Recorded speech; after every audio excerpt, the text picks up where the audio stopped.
Welcome, आप सभी का स्वागत है इस English by Aarush Yadav YouTube channel पे और मैं आप सभी का दिल से स्वागत करता हूं।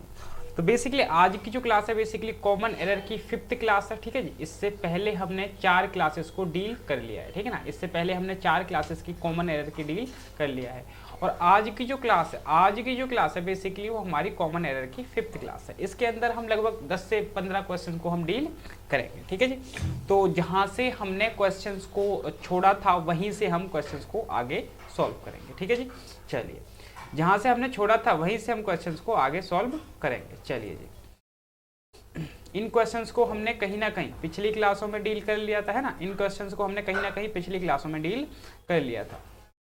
अब इसी से आगे के क्वेश्चन हमें आज बेसिकली डील करने हैं, ठीक है। चलिए जी, तो बेसिकली हमें जो क्लास डील करनी है वो करनी है हमें यहाँ से, ठीक है जी। यहाँ से हमें क्वेश्चंस को सॉल्व करना है बेसिकली, ठीक है जी। चलिए जी, यहाँ से हमें क्वेश्चंस को डील करना है, ठीक है जी। तो पहला क्वेश्चन देखिए मेरे भाई, क्वेश्चन नंबर 1 को, और बताइए 1/3 of the work have been finished, no error.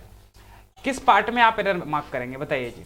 1/3 of the work have been finished. अब यहाँ पे अगर आप समझेंगे तो यहाँ पे 1/3 लिखा है। क्या लिखा है बच्चे? 1/3। यहाँ पे ये फ्रैक्शन वाले नाउन है, ठीक है ना। नाउन को फ्रैक्शन के तरीके से समझाते हैं ना, उस तरीके से। जैसे मैं बोल सकता हूँ 1/3, मैं क्या बोलूँ बच्चे?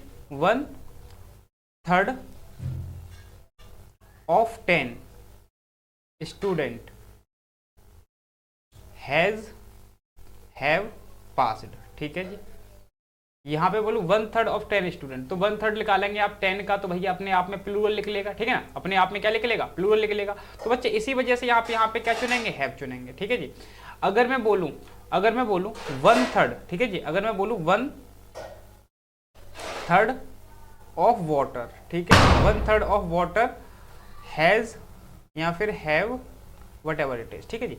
तो यहाँ पे वाटर जो है अपने आप में एक अनकाउंटेबल नाउन है, उसका थर्ड नहीं पार्ट हो सकता, ठीक है। तो इसके साथ हमने क्या लगाया? हैज लगाया।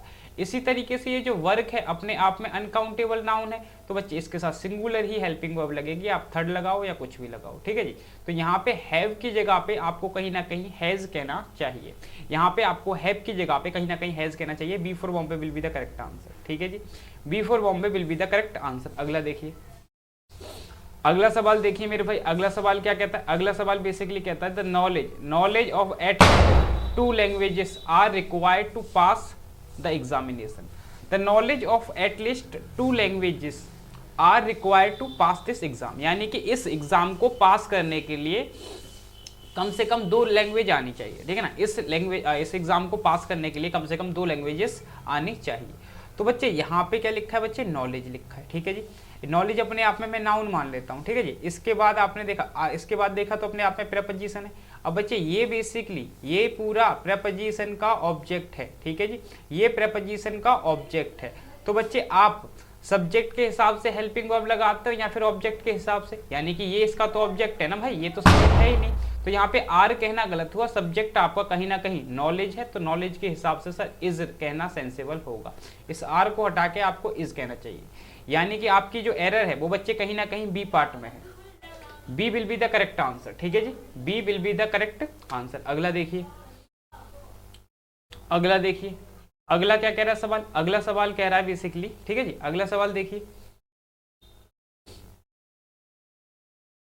ही enjoys to play cricket with his friend.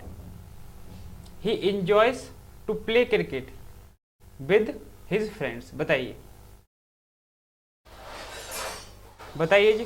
He enjoys to play cricket with his friends. तो बच्चे he enjoys what? He enjoys what? तो बच्चे यहाँ पे वॉट का आंसर दे रहा है। तो बच्चे कहीं ना कहीं नाउन है बच्चे, कोई दिक्कत वाली बात नहीं है सेंटेंस में। तो बच्चे आप नो एरर पर टिक करेंगे, ठीक है जी। D for daily will be correct answer.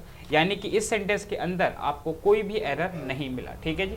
कोई भी एरर नहीं है इस सेंटेंस के अंदर। अगला देखिए जी, अगला देखिए, अगला क्या लिखा है? Need I to do this work today. Need I to do this work today. बताइए जी, बताइए मेरे भाई। Need I to do this work today.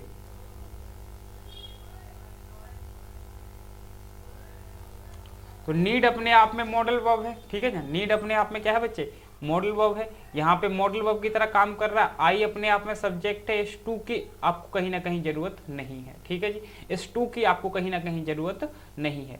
To जब लगाते हैं, जब एफर्मेटिव में बात करते हैं, जैसे आई नीड टू गो, ठीक है जी, आई नीड टू गो, बिल्कुल ठीक है। अगर मैं इसका नेगेटिव देखना चाहूं तो मैं बोल सकता हूं आई नीड, ठीक है, I need not go, to की जरूरत नहीं है यहाँ पे, ठीक है ना, किसी भी टू की जरूरत यहाँ पे नहीं है। तो बच्चे जो बेसिकली आपका एरर हुआ वो ए पार्ट में हुआ, A will be the correct answer, ठीक है जी, A will be the correct answer. चलिए जी अगला देखिए, अगला देखिए मेरे भाई, अगला देखिए यहाँ पे क्या कह रहा भाई, हैड आई सीन यू, ठीक है जी, हैड आई सीन यू। अगला क्या कह रहा बच्चे, had I seen you I would stop my car on the road, ठीक है जी। अगर मैं तुम्हें देखता तो मैं अपनी कार को स्टॉप करता, ठीक है ना, मैं अपनी कार को मतलब बस स्टॉप है बेसिकली, स्टॉप करता अगर मैं तुमको देख लेता, है ना, यही कहने का काम कर रहा है यहाँ पे। तो बच्चे आपको मैंने कंडीशनल में कहीं ना कहीं पढ़ाया होगा या फिर आपने कभी ना कभी पढ़ा होगा सर कि भाई अगर वर्ब की सेकंड फॉर्म है कंडीशन में, यहाँ पे कंडीशनल वर्ड रख लेते हैं, ठीक है जी, अगर वर्ब की सेकंड फॉर्म है तो आप इसका पेयर बनाने का काम करते हैं वुड के साथ, ठीक है जी, वुड के साथ वर्ब की फर्स्ट फॉर्म। अगर कंडीशन वर्ड के साथ हैड है तो बच्चे हैड के साथ वर्ब की थर्ड फॉर्म लगाई जाती है, तो इसका जो रिजल्ट बताया जाता है वो बेसिकली वुड हैव में बताया जाता है, ठीक है जी, किस में बताया जाता है, वुड हैव वर्ब की थर्ड फॉर्म। तो बच्चे यहाँ पे हेड के बाद वर्ब की थर्ड फॉर्म है तो यहाँ पे वुड लगा रखा है, तो कायदे से यहाँ पे वुड हैव स्टॉप्ड कहना सेंसिबल होगा, ठीक है जी। बी पार्ट में आपका एरर हुआ, तो आपका जो एरर है बच्चे वो कहीं ना कहीं आपका बी पार्ट में हुआ, B will be the correct answer. चलिए जी अगला देखिए मेरे भाई, अगला देखिए, I shall not go to party tonight since I have many to complete. चलिए बताइए, I shall not go to party tonight, मैं आज पार्टी नहीं जाऊंगा क्योंकि मेरे पास बहुत सारा वर्क है, काम मतलब कंप्लीट करने के लिए। बताइए किस पार्ट में आप एरर मार्क करेंगे। चलिए जी, I shall not go to party tonight since I have many work to complete. बताइए जी।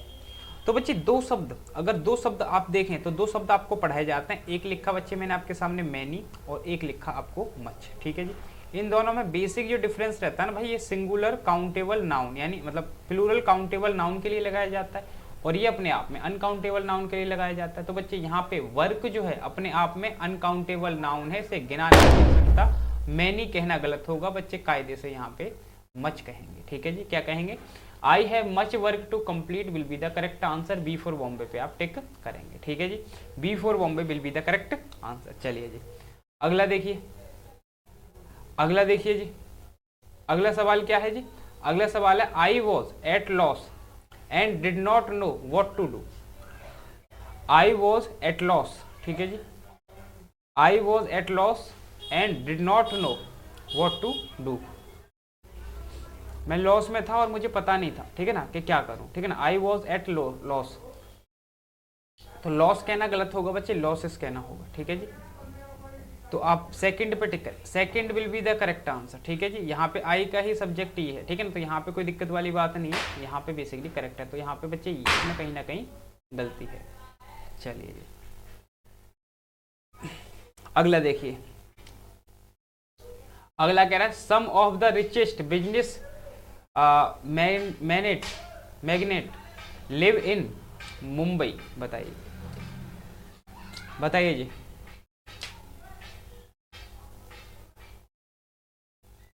तो बच्चे यहाँ पे आपने देखा मैग्नेट, यहाँ पे सिंगुलर है बच्चे, ये सिंगुलर है कम से कम, ठीक है नहीं, ये सिंगुलर है। तो बच्चे यहाँ पे लिव कहना कायदे से गलत होगा, यहाँ पे आपको लिप्स कहना चाहिए, lips in Mumbai will be the correct answer, ठीक है जी।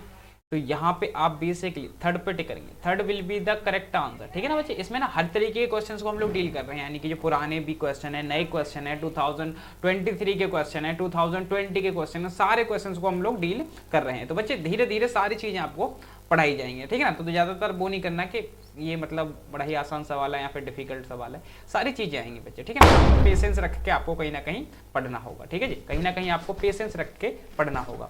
आगे लिखा है this is an urgent matter which may admit of a few delays, few delays. This is an urgent matter which may admit a few delayed, a few delays. बताइए जी, कोई urgent matter है तो क्या यहाँ पे कोई डिले करने का